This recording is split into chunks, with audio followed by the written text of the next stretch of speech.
এত জলের মধ্যে লোকজনের একটাই চিন্তা, নিজেরা তো জলের মধ্যে এসেছে, আমাদেরকে জলের মধ্যেই নামিয়েছে।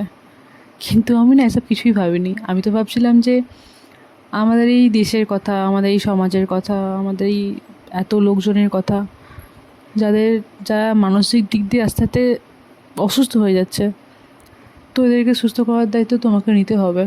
যেমন এসেছিলে অনেক অনেক যুগ আগে, ঠিক তেমন তোমাকে আবার আসতে হবে, এসে আমাদের সমাজটাকে পরিষ্কার করতে হবে।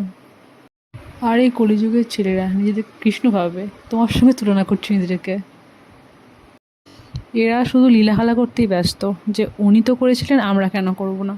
আর উনি অনেক কিছু করেছিলেন, তোমার সেগুলো করে দেখ। তুলনা করেন মহাদেবের সঙ্গে, যে উনি তো গাঁজা ভাং খান, আমরা কেন খাবো না। উনি বিষও খেয়েছিলেন, একটু খেয়ে দেখাও। তোমার কাছে শুধু আমার একটাই চাওয়ার, সমাজটাকে একটু শুধরে দাও আর সবাইকে খুব ভালো রেখো, আর মানুষের মনে চিন্তাভাবনাকে পরিবর্তন করে দাও।